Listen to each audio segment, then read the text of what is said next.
દોસ્તો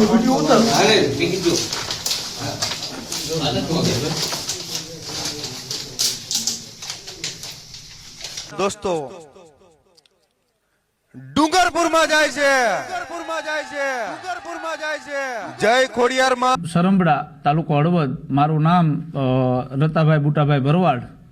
હવે 299 રૂપિયાની જે ટિકિટ મારા ભત્રીજાએ રાજકોટથી લીધી હતી, ટિકિટ લેનાર વ્યક્તિ મારા ભત્રીજા દેવાભાઈ એચ ભરવાડ. હવે 15 તારીખે મારા ખ્યાલ મુજબ ડ્રો હતો, ત્યારે રાતે 2:30 વાગે 2 વાગ્યાની આસપાસ એ લોકોનો ફોન આવ્યો કે ભાઈ તમને દેવાભાઈ એચ ભરવાડ નામની જે ટિકિટ છે એમાં 2,51,000 રૂપિયા લાગ્યા છે, બરાબર. એ ફોન આવ્યો અને એમનું કહેવાનું એવું થયું, મારી પાસે રેકોર્ડિંગ પણ પડ્યું છે, એમનું કહેવાનું એવું થયું કે અમે લોકો PDF બનાવી છીએ અને PDF બની જાય એટલે તમારામાં ફોન ને મેસેજ આવશે અને તમે આવીને તમારું પેમેન્ટ લઈ જજો. બીજા બાજુનું ગામ જે ડુંગરપર છે, ડુંગરપરવાળા ભાઈને એકને 11 લાખ રૂપિયા લાગ્યા હતા સ્કોર્પિયાના નામે. એ ભાઈ પણ હજી કાલ સાંજે મારી જોડે જ હતા.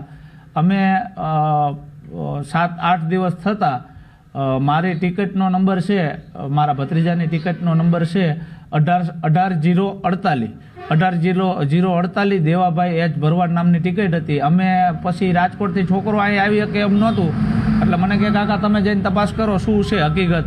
એટલે અમે કાલ અહીં સ્થળ ઉપર આવ્યા, તો સ્થળ ઉપર આવ્યા એટલે અહીંયા ફક્ત ને ફક્ત ટિકિટના ઢગલા ડ્રો થવાનો હતો એ થઈ ગયો. અને જે આમાં જે આયોજક જે મિત્રો જે દેખાય છે એ એકેય આયોજક મિત્રને ફોન લાગતા નથી. ખાસ કરીને જે આ ભાઈ વિશુભાઈ જે રાજપૂત છે, માથક ગામના ભાણા તરીકે માથક ગામમાં રહે છે અને મામાદેવના ભુવા છે, અને મંદિરના નિર્માણ માટે જે આ ડ્રોનું કાર્યક્રમ રાખ્યો હતો એ માયલું અહીં કંઈ છે જ નહીં.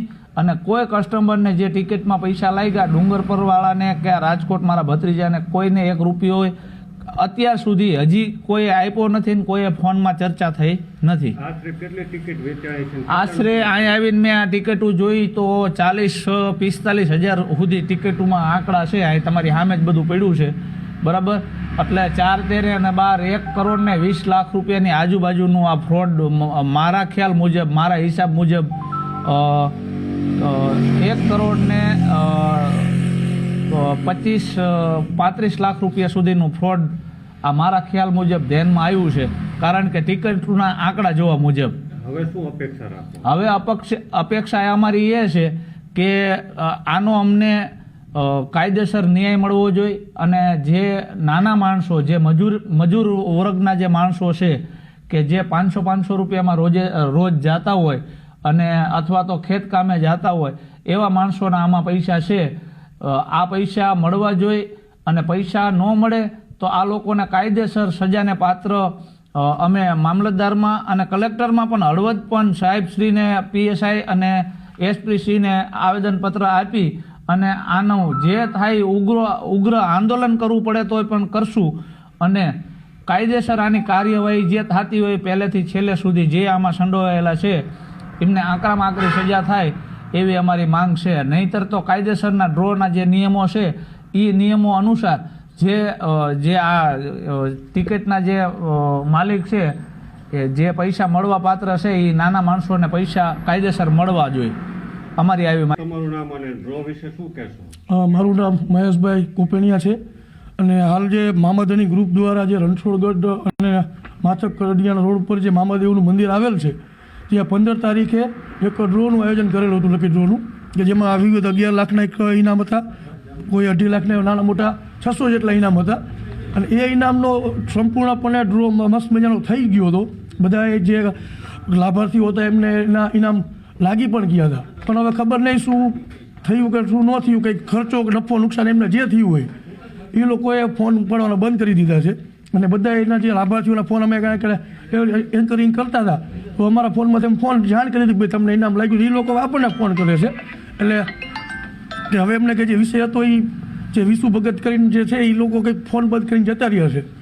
આશરે કેટલી ટિકિટો વેચાણ થઈ છે? ટિકિટમાં અંદાજે અમે એવો અંદાજો લગાડી છીએ, કારણ કે હાલમાં હિસાબ કિતાબ આપણને કોઈએ કંઈ દીધો નથી.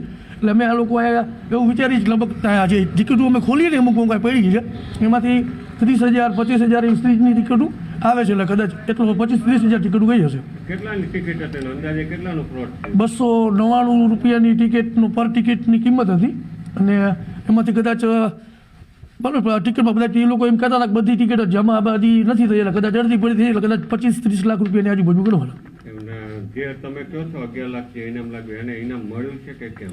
એને ઇનામમાં તો હજી કાલ નથી મળ્યું કંઈ, પણ એને એના કોઈક સગા સંબંધી દ્વારા કંઈક થોડા ઘણા રકમ અત્યારે આપવામાં આવી છે એવું મને જાણવા મળ્યું છે. અને તમારી શું અપેક્ષા છે? અમારી અપેક્ષા એ જ છે કે બધા લાભાર્થીઓને જે એના જે ફ્રોડ થયું છે વહેલીમાં વહેલી તકે કદાચ એમનાથી બી કંઈ તકલીફ પડી હોય તો ભલે આપણી સામે આવીને આપણે માફી માગી લે, એનો બી રસ્તો થઈ જાય એમ, પણ આ ખોટું ભાગવું ને કોઈકને છેતરપિંડી કરવી આ કોઈ યોગ્ય વાત નથી.